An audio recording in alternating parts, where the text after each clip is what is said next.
The ninth and the final day of Navaratri is dedicated to the worship of Ma Siddhidarthi. Her name stems from the word Siddhi, meaning special powers, and Datri, meaning the giver. Ma Siddhidarthi fulfills all our divine aspirations. She is the giver of perfection. Let's explore her story today. Remember Ma Kushmanda, who created the entire universe with just her smile? She is the radiant creator we explore on the third day of Navaratri.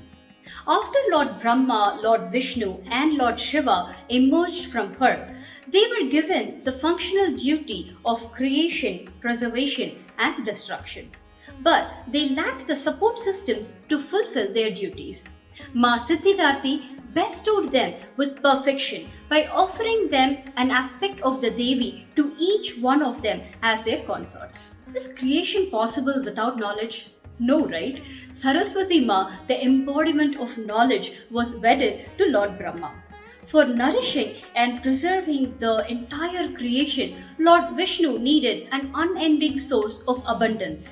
Lakshmi Ma, the source of all the wealth, was married to him. Lord Shiva was given the duty of destruction. The death of one form is the birth of another. In this journey of transformation, Lord Shiva needed the Shakti, or the eternal source of power. Hence, Parvati Ma, the universal mother, was married to Lord Shiva. When Lord Brahma required a male and a female as the source of all creation, Ma Siddhidarthi fused together half of Shakti and half of Shiva to create Ardhanarishwara. Ardh means half, Nari means woman, and Ishvara the Lord. Lord Brahma's challenge was solved. Creation sprang forth from him. The final art form in this series will be the Carnatic music, which is a form of Indian classical music with its origin in southern India. It is one of the two main subgenres of Indian classical music that evolved from ancient Hindu traditions. Lyrics in Carnatic music are largely devotional. In Carnatic vocal music, the raga is particularly difficult to master, and the emphasis on the solfege of Carnatic music is highly pronounced in vocal training.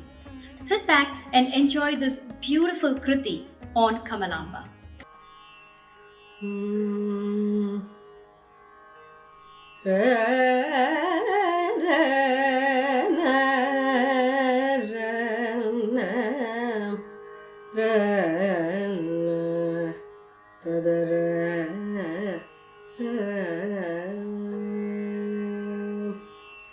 Shri Kamala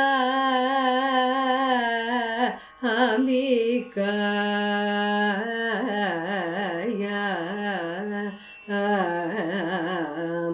Bhaktim Karomi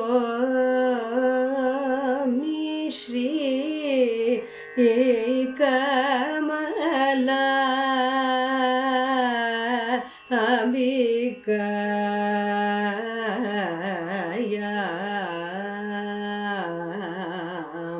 Bhaktim Karomi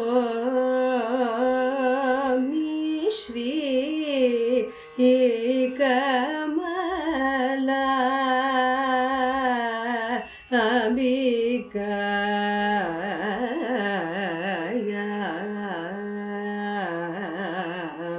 Bhaktim Karomi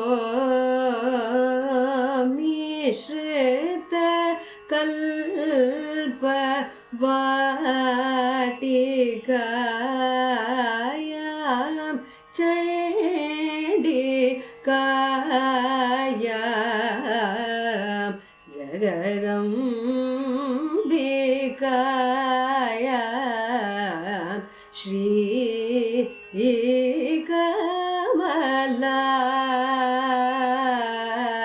Ambika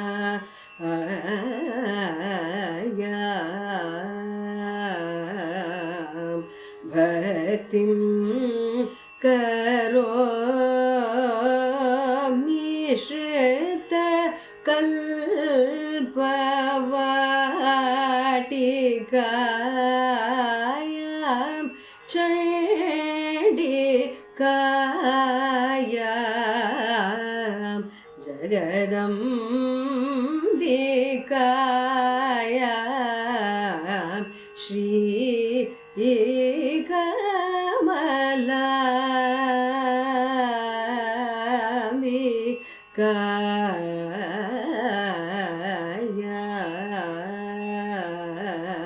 श्रीकमलाम्बिकायां भक्तिं करोमि।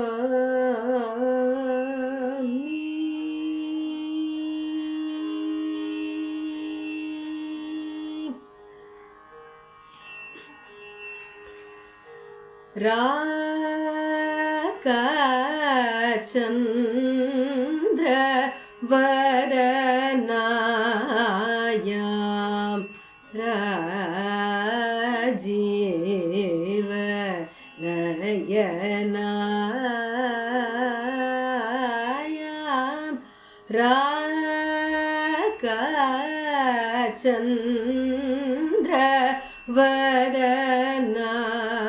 राकाचन्द्रवदनायां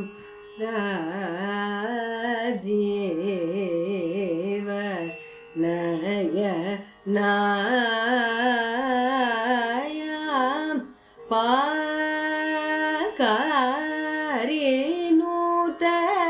चरणायां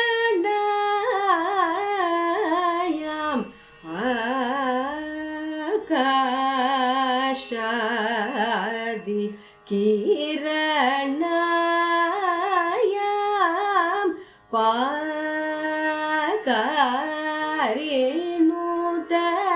चरणायां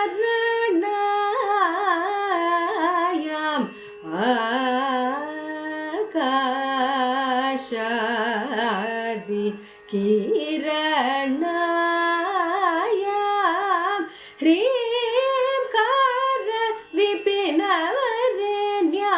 ह्रींकार सुशरीरिण्यां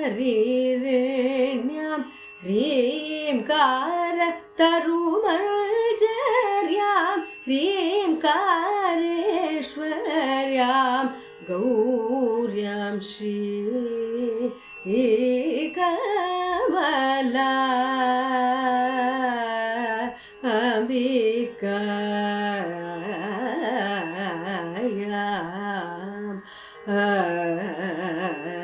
भक्तिं करोमि।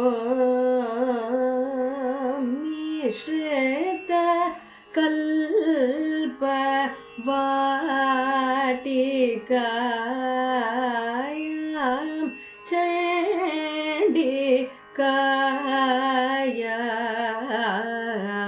जगदम्बिकायां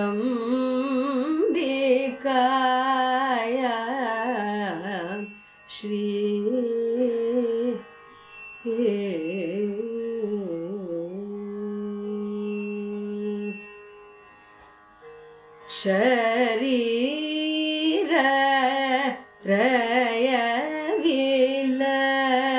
शरीरत्रयविलक्षण सुखतर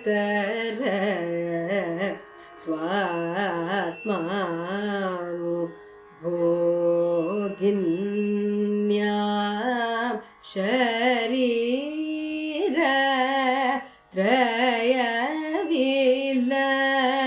शरीरत्रयविलक्षण सुखतर स्वात्मानुभोगिन्यां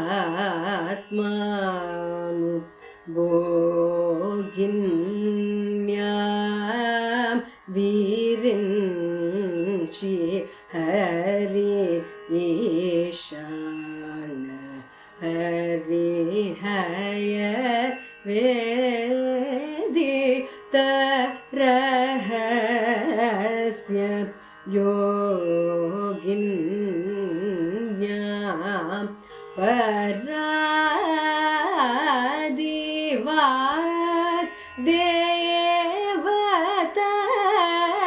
रूपवशिन्यादि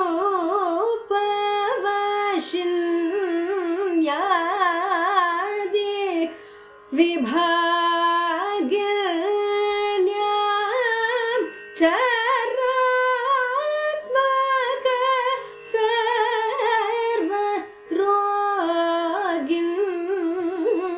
हर निरामय राजयो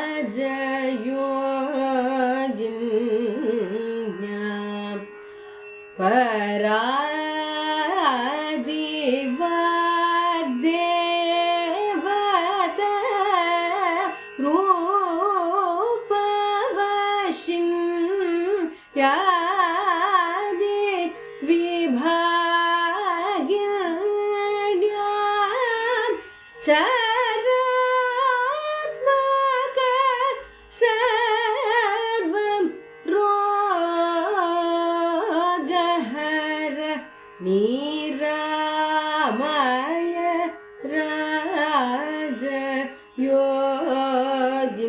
राजयोगिन्यां करधृत वीणावादिन्यां कमलनगर विनोदिन्यां सुरनरमुनिजनमोदिन्यां गुरुगुहवर प्रसादिन्यां करधृतवीणा वादिन्यां कमलानगर विनोदिन्यां सुरनर मुनिजन मोदिन्यां गुरुगुहवर प्रसादिन्यां श्री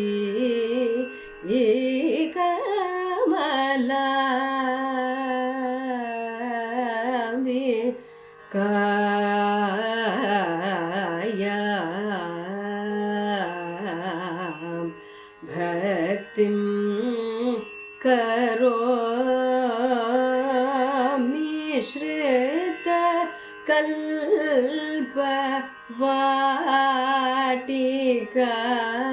कल्पवाटिकायां चण्डिकायां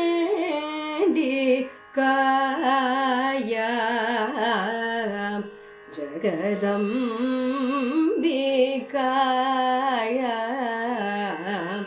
श्री कमलाम्बिकायां